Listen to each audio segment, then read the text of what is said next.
So back to the 2009 Ford Fusion. I talked to the customer last night. I told him, we got your engine computer back online, but this thing is still a no crank and the air conditioning does not work. So he authorized to diagnose the remaining two issues, separate issues. So the no crank right now is not related to the PCM being offline. PCM's online, that fuse isn't blowing. So let's what else could it be? We already checked the circuit from the smart junction box to the starter solenoid. The wiring integrity is good. You can manually energize the starter. It fires right up.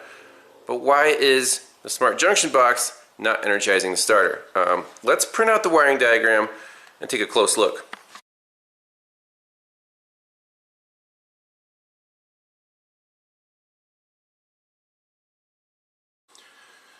Okay, so back to the wiring diagram for the starting system. What we've checked so far is, this fuse is good, this 30 amp fuse feeding the load side of the relay, and then we fed battery positive to here, and the starter worked just fine. So there's no output coming out of the smart junction box. What about the control side?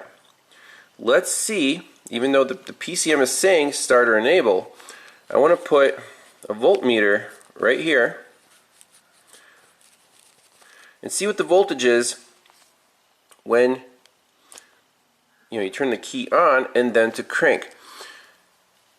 So the control side of the starter relay, you can see it's fed power through this green and white wire and then grounded through this yellow wire. So what do we expect to see? Where does the power come from? Well, it comes from this one-touch integrated start diode and then from the ignition switch. So fuse, ignition switch, you turn it to crank, this should have power, the PCM should see that power, and then through the diode we should have power to the starter relay, and then grounded through the PCM. Now what's the point of this diode? So this car is equipped with, it's called a one-touch start. So basically if you bump the key to start and you let it go, the engine computer will keep the starter going for up to 10 seconds for this thing to fire up. It's kind of a convenience feature, so you don't have to hold the key and crank. That's the point of the diode. But let's put a meter on the control side right here and see what that voltage is. Alright, so I got my meter tied into the control wire, which is right next door to the feed to the starter solenoid. It's a yellow wire, so I got that probe right there. Let's turn the key on, and our voltage is 179 millivolts. So I'm going to turn the key to crank. It goes down to 0.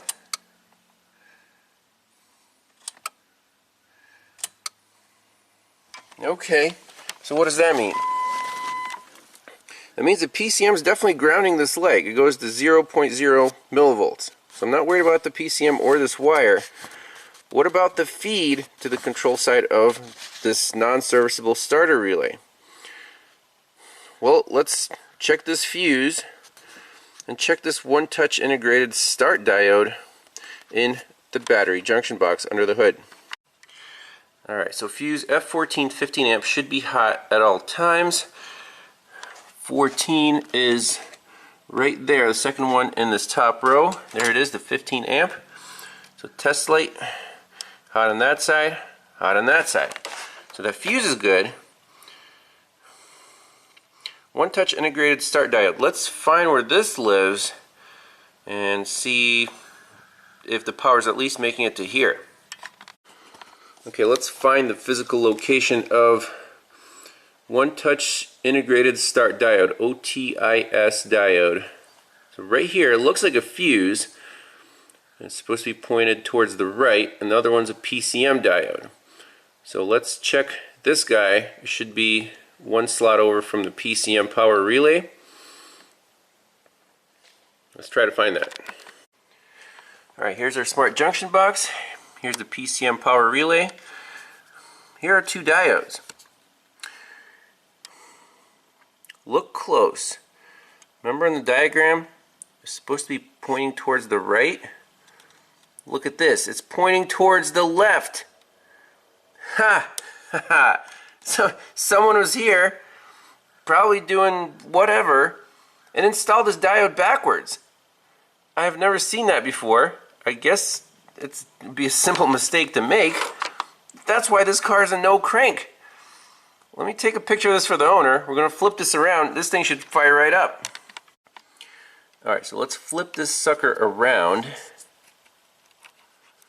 Like so. I bet it's going to fire right up. Place your bets now. I'm going to keep looking at the meter.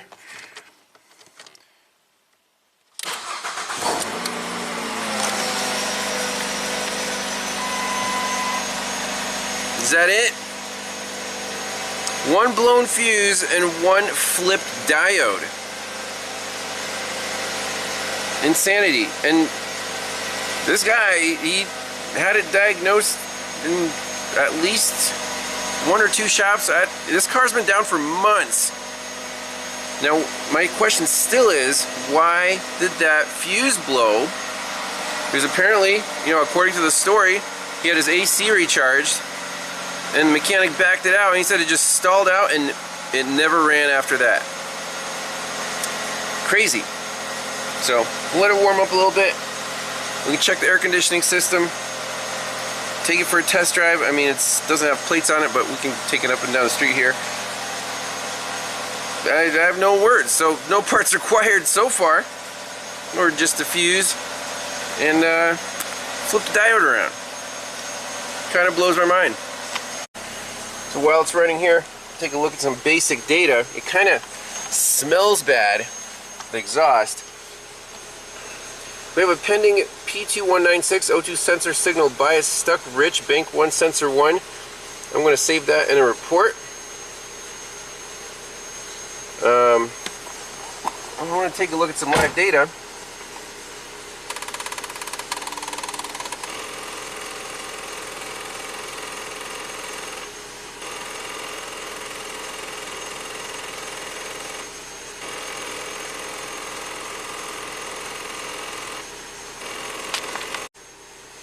Guys, look, both oxygen sensors are at 1 volt. It is running rich. 0 grams per second from the mass airflow sensor. That's weird. And the trims are 0. So it runs like garbage. So it's starting to take fuel away a lot. Oxygen sensors, it's starting to come down. Minus 26%, minus 28%.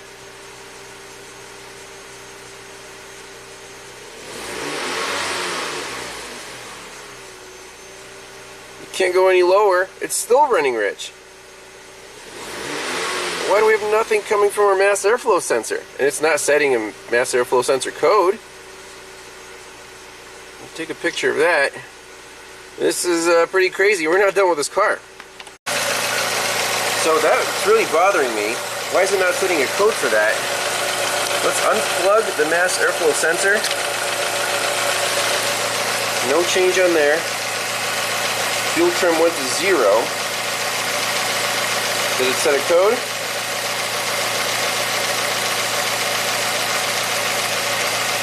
Intake air temp sensor circuit high. What about the mass airflow?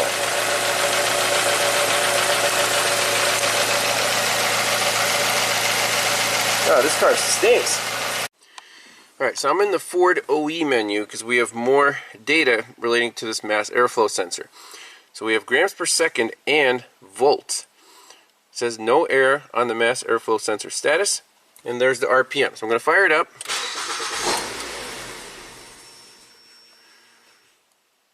Interesting.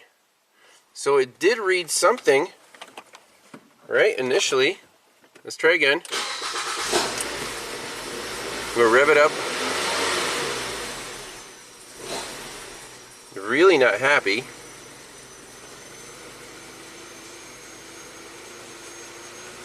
Zero volts.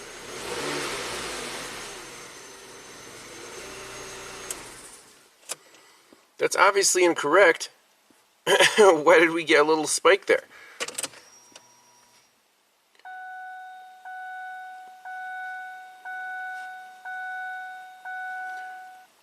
Let's try again one more time. It stalls right out.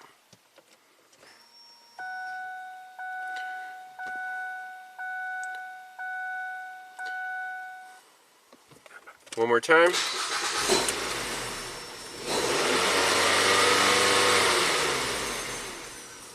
Shouldn't it set a code for that?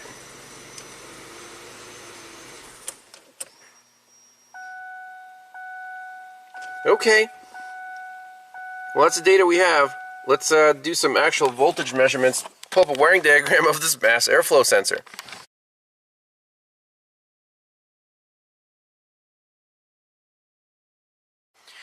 Alright, so after 3 hours of diagnostics, this Ford starts and runs from the key. We had no communication with the PCM, then we had a no crank. Now it cranks, it starts, it runs, but it runs like garbage. It needs more diagnostics. So I talked it over with the customer. He said, yes, please get it drivable, and then he'll think about doing the air conditioning. So where are we right now? Mass airflow sensor on live scan data was showing 0 grams per second, this thing right here, but it wasn't setting any codes. The only code it was setting was it's running rich. Well, okay, I guess the PCM isn't very smart, but we have to be smarter than the computer and manually check this mass airflow sensor. So it's a 6-wire unit. We have signal return, ground, MAF return, intake air temp, mass airflow voltage, and a power feed. That's a 12-volt feed. So let's check a couple of these things with a test light with the key on, and then maybe feed voltage on this MAF signal wire. See if the on scan data if we can raise that voltage up, or is it going to be a bad sensor? Alright, so pin 1 is the intake air temp circuit, and if I pull it down with a test light, sure enough, our data goes down to 0 volts. If I undo my test light, 5 volts as expected. So pin 1 is good. We weren't worried about pin 1, but we're here, so we're just going to check it. So check. Pin 2, signal return. So from battery positive now, through my baby test light, it lights up, so that pin can carry current.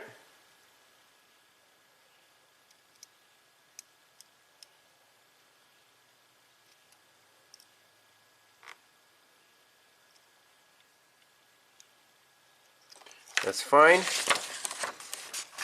So we'll check off pin 2. That's a ground. Pin 3, mass airflow voltage. Let's feed voltage in there.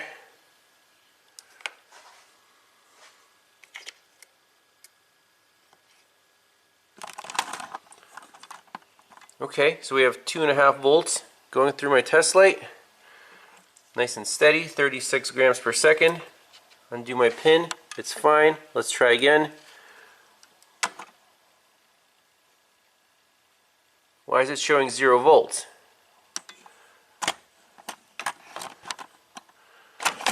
Focus unit on the scanner.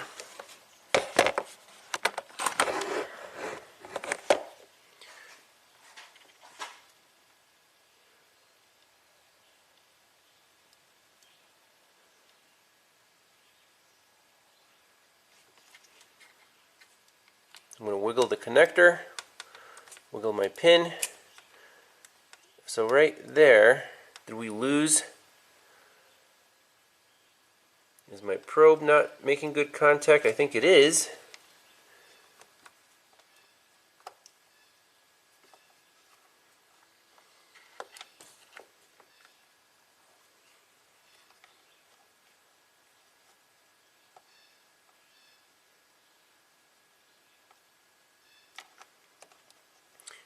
Alright, so that circuit seems to be fine. Pin 4, MAF return.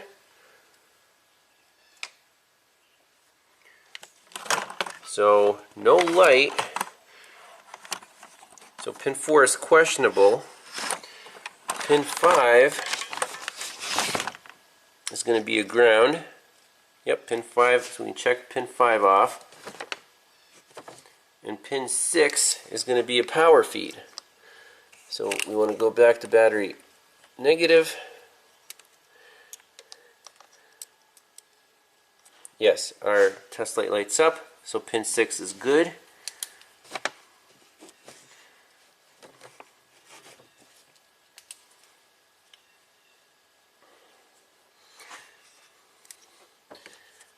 Back to battery positive.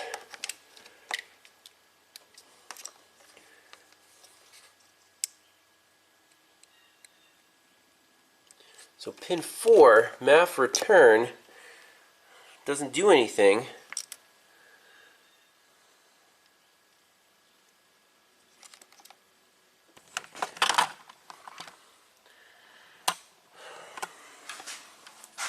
So I'm not sure exactly what this is supposed to be. Is that supposed to be a ground? We can measure the voltage on there with the mass airflow sensor plugged in. That might have to be a ground. Alright, so mass airflow sensor is plugged back in, and I am probing the signal return wire and the signal wire. So that's pins 3 is the signal, pins 4 is MAF return. We have 8 millivolts on the MAF return. That's nothing wrong with that. And then on the signal wire, I can pull it up with my test light up to 5 volts, 224 grams per second. Let's run it and see if it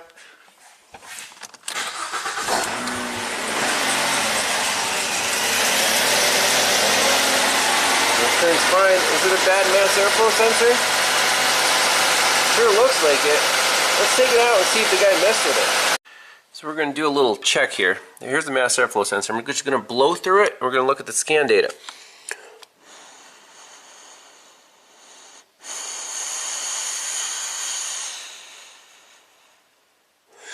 It seems to respond just fine. I'm going to put it back in. Let's just run the car, see if it responds.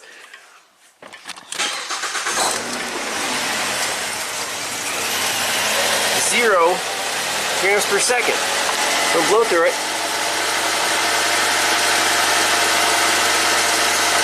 So while it's running, it doesn't respond. Runs super rich. Let me turn the key back on. Now I'm going to blow through it.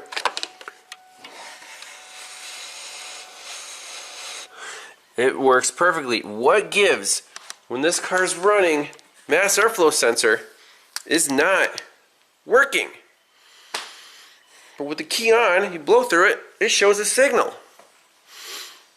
Now keep in mind, the guy took his engine computer apart. He unglued it. He took it apart just to look inside. Why would you do that? And now we have this weird problem. Will he need another engine computer? Because of this? So while it's running, you can't read the mass airflow sensor data. This is crazy. And it seems like the more he touched, the more he messed up the car. It's a damn shame because now it's costing him a lot of money and he's on a budget. That's how it goes sometimes. That's the real world. You break it, someone's got to fix it. And well, this is a weird problem, but he was inside the engine computer for no reason. I'll talk it over with the customer, but this is kind of weird.